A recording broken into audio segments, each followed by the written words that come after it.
Hello everyone, Ember here, and welcome back to a new video. And in this one, I'm going to be taking a look at the full set list for Mega Dream, or at least the brand new cards, because there is 63 brand new cards to talk about here.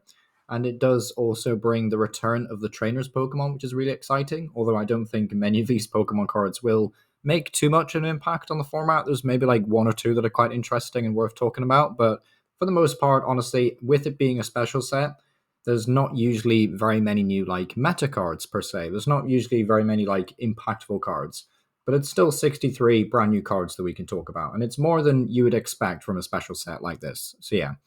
So just getting started, we have a new Butterfree line, or Beautifly, I should say, Beautifly and Dustox. The new Silcone's actually quite nice. Silcoon says when you play this card, I don't know what's going on with the spelling there. When you play this card to evolve one of your Pokemon during a turn, you may use this ability and you search your deck for a Cascoon or a Silcoon and put it straight onto your bench so you can get more of your Silcoons out, but it also means you can get your Cascoons, which is nice.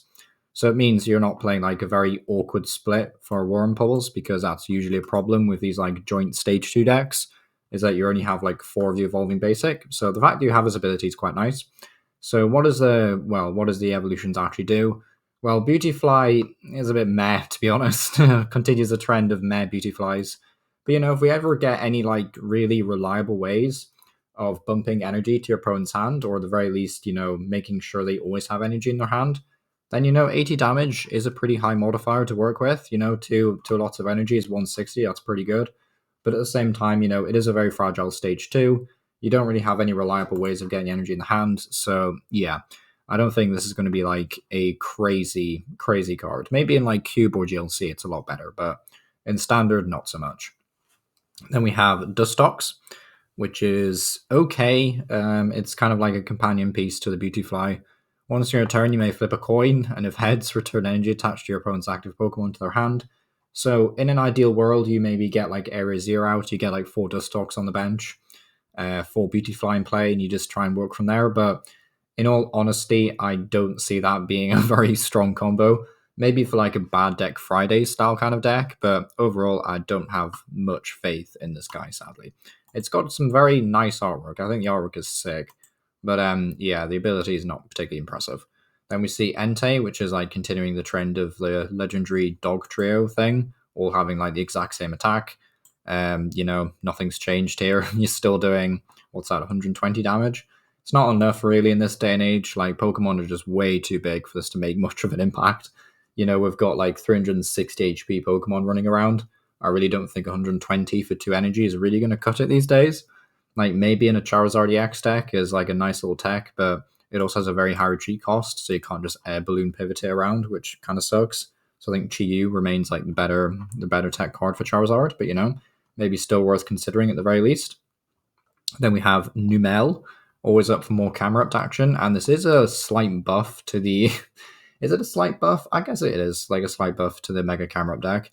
Has the ability Incandescent Body. If this Pokemon is in the active spot and takes damage from the attacks of your opponent's Pokemon, the attacking Pokemon is now burned, which is cool, because obviously it just sets up the burn attack on Mega Camera Up, which is lovely. However, I'm pretty sure there is a Numel with Call for Family. So, 6 and 2 3s. I do like the ability, because often you have to leave a Numel in the active spot with that deck, I found at least.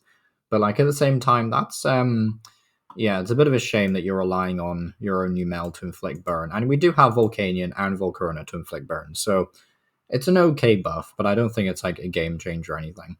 We have a single prize camera up, which is looking like it's straight out of Minecraft. I'm not sure why it looks like that. It looks extremely cubed for some reason. But has the attack Burn and Grail does 110, but only if they're burned. So, what I mentioned earlier about 120 not really being a lot of damage, my thoughts apply here. Like Burn gets you to 130, but honestly, not a lot of damage. Like, sure, Magmortar can buff you up a bit, but that's a lot of stage 1s in the same deck, and I just think it gets quite clunky very quickly. So, like, maybe just this and Volcarona with some Brave Bangles and, like, Crushing Hammers or something as a single prize budget deck, but honestly, I'm not really feeling it for this. I don't think it's doing enough damage, which is a bit of a shame, because I do love Camerupt a lot, and, it's a fun piece for GLC, really, at least, a fun burn piece, but aside from that, not really going to be doing much. Then we have a new Snorunt, how adorable. A new Mega Frostlass, which we did talk about fairly recently, but in case you didn't watch that video or you've not seen it before, 50 damage for each card in your opponent's hand. Quite nice when we consider we have this this Frostmoth that just says once in your turn, each player draws a card, which is nice. However, this I'm just reading this now actually. If this Pokemon is in your active spot, which kind of sucks actually. Oh wait, that sucks. Yeah, that's way worse than I thought it was.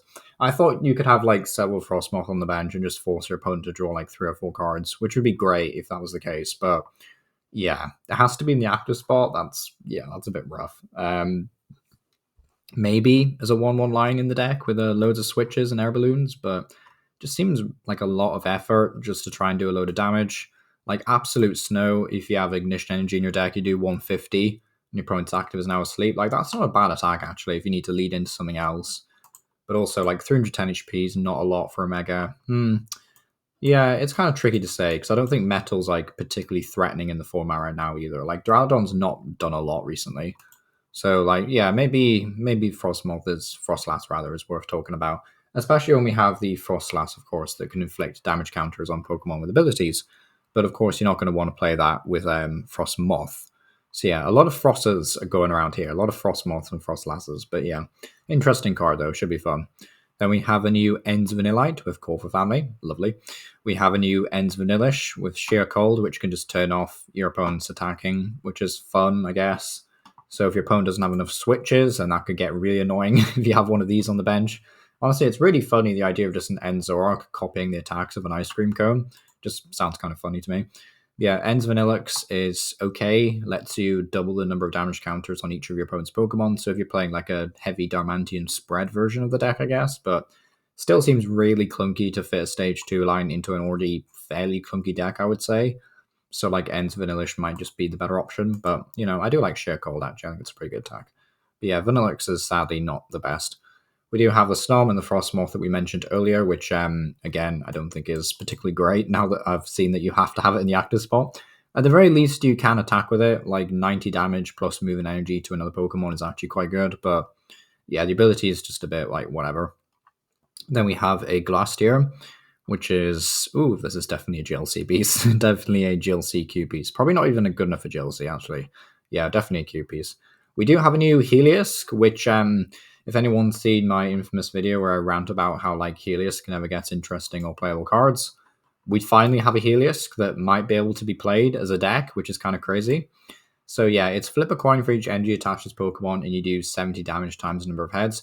I really don't know why it's 70 and not 80, because there was a Blissey, right, in the Sun and Moon era that did this for 80 times.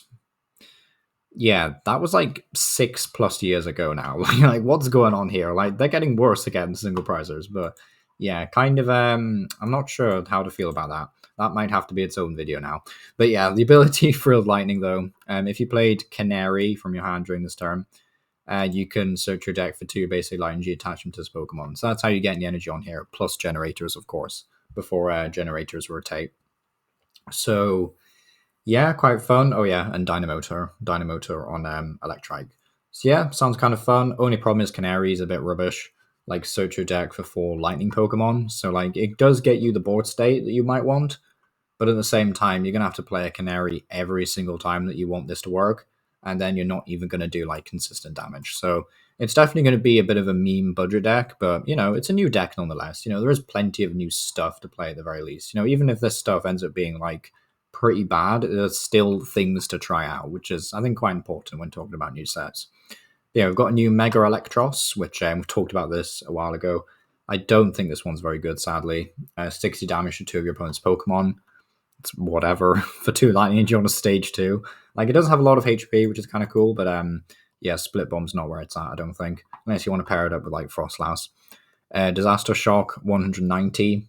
You may discard 2 energy and leave them paralyzed. I do like that attack, actually. I do like the second attack more. But the thing is, it's still expensive. It's still 3 line energy. So, like, unless you get the Dynamotor engine rolling, then I don't think this is going to be that strong. And we do lose Generator, I'm pretty sure, to next rotation. So, yeah, Lightning is going to get hit pretty hard by rotation. So, yeah, Mega Electros. Not the best, I don't think.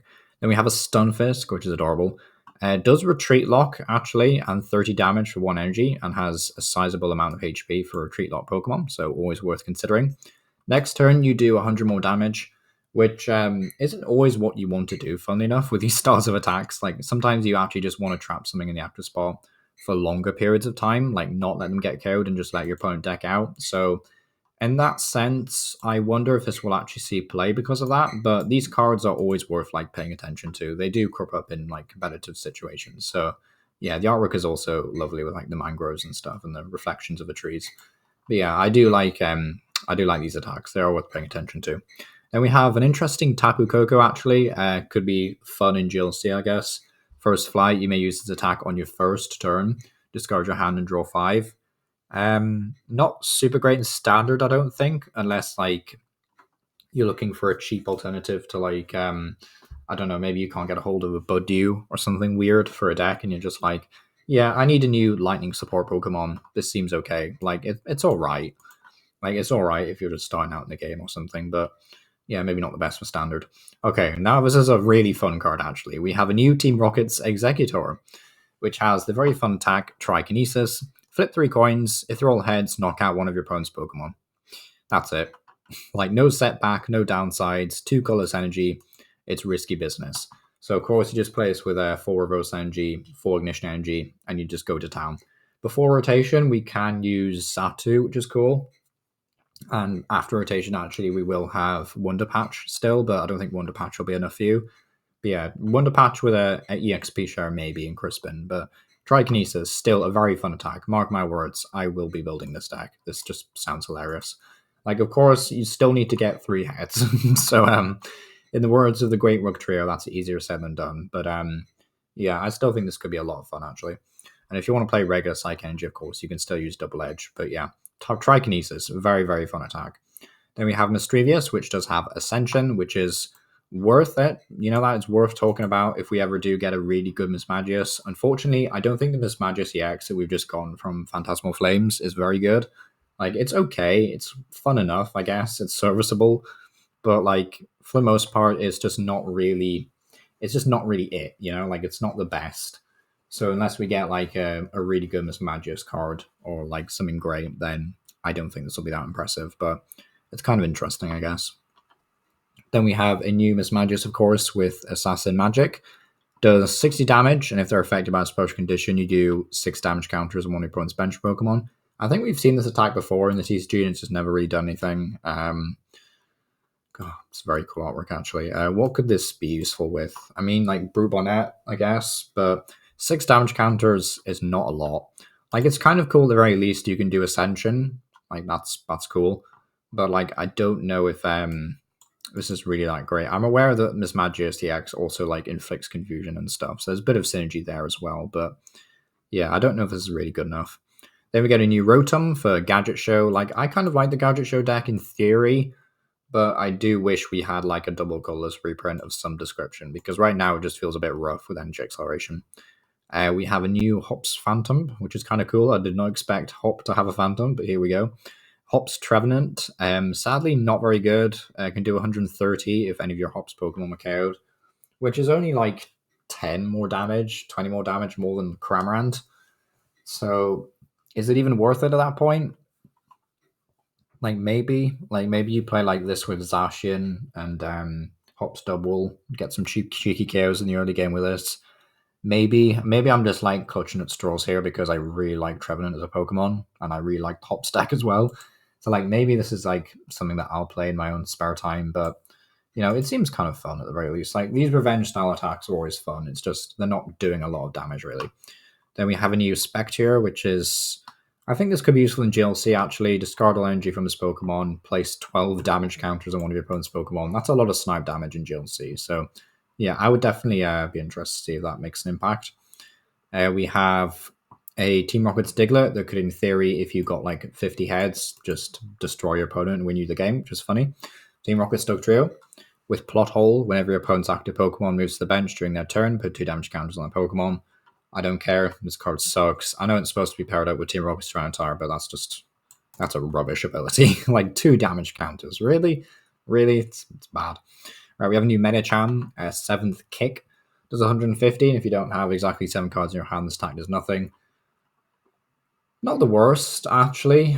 Quite efficient as well. Like maybe this with Frostlass. maybe. Just saying. Because like 150 is, it's not quite enough damage. But like you put a Brave Bangle on this, right? You're doing 180, two-shot anything in the game pretty much. Yeah, I could see this being okay. Like maybe a nice little budget thing to play on the side once in a while. Okay, we've got a new Panchamp. And as always, we don't have a Pangora here because it's for dark types. We have a Mega Howlucha, which is a 3-price Pokemon that has 250 HP, which is pretty brutal. Now, excuse me. Now, thankfully, it does have the ability Strong Body, which says when this Pokemon is KO'd by an attack, flip a coin. If heads, it's not KO'd and has 10 HP left.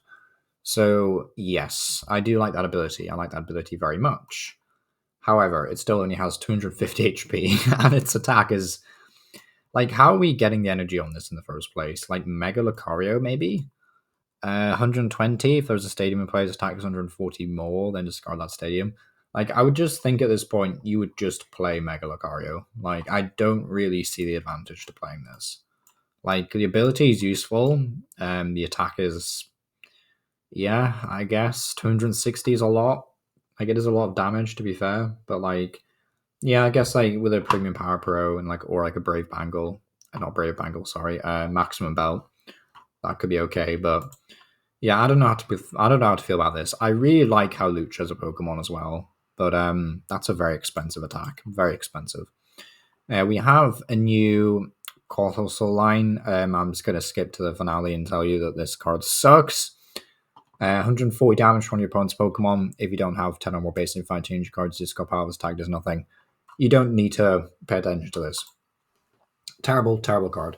Maybe for a fighting type snipe deck for GLC, maybe. But aside from that, yeah, not very good.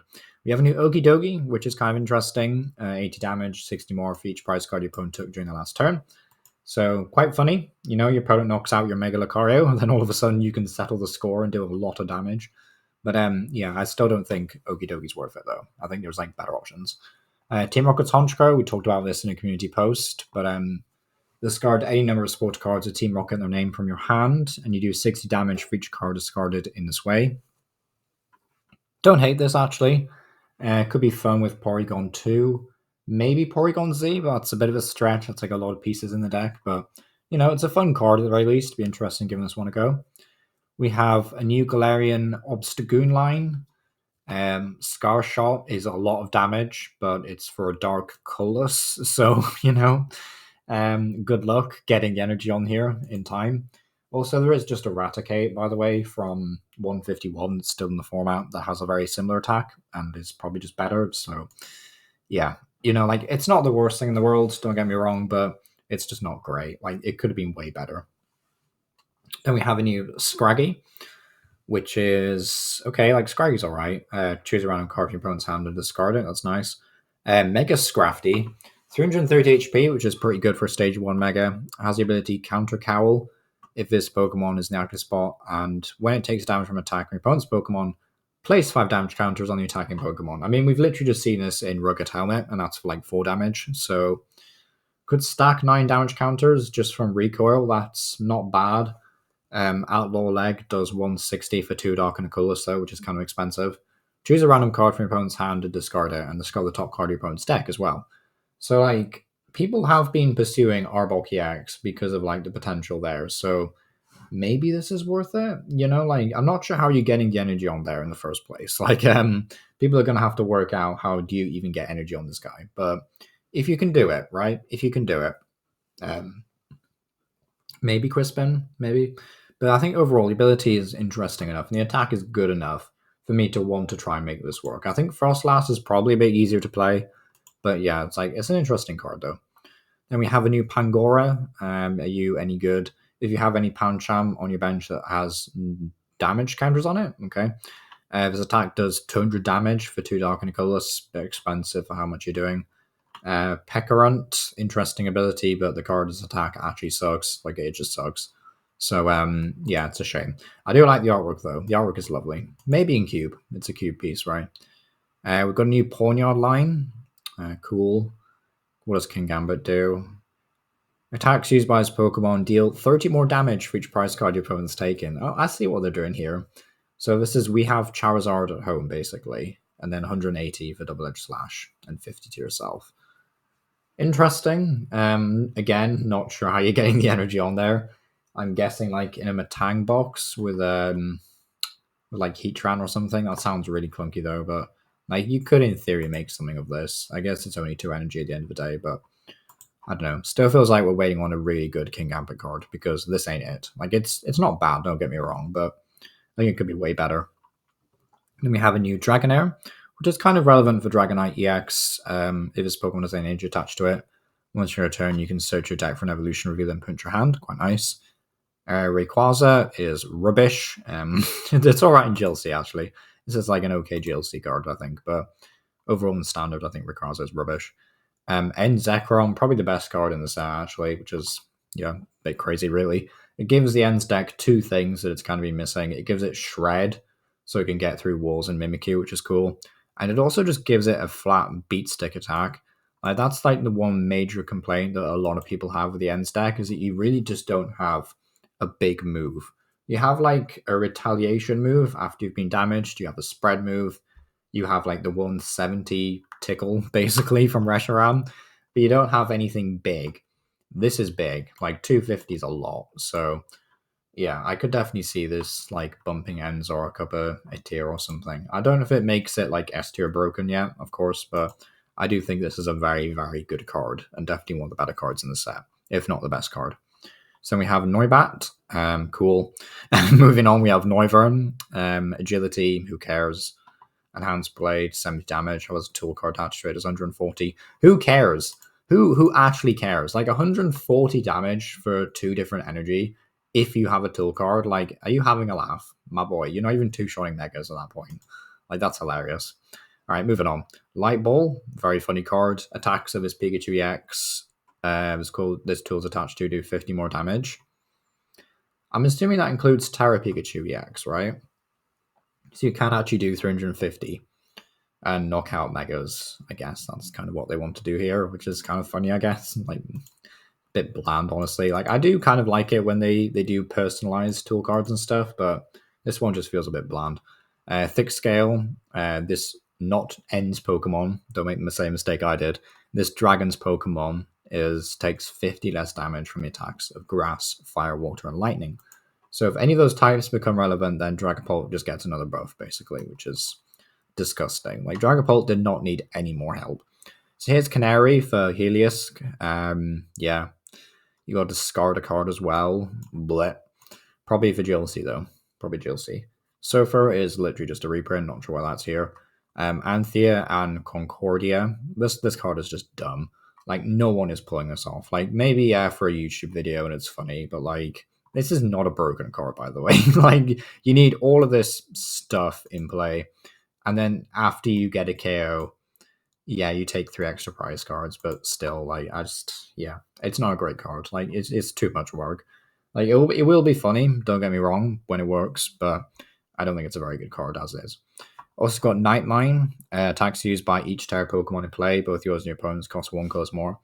Yeah, you've got a new Dragapult nerf. So, you know, counters, because this one's a buff. So we get a nerf as well, which is nice. A nerf to, like, Terra Box and stuff like that as well, which is kind of cool, I guess. I don't really think there's many other, like, crazy Terra cards out right now, though. Like, there's nothing wild. Like, I guess Charizard having to sink another energy on itself is kind of annoying for them, but not the end of the world for that deck. But yeah, Nightmine. Still a pretty good stadium, though. So yeah, let me know what you think about these new cards down below. Are you excited for Mega Dream? Are you a bit like, it's whatever? You know, like, what would you like to see from this set video-wise? And yeah, thank you for watching.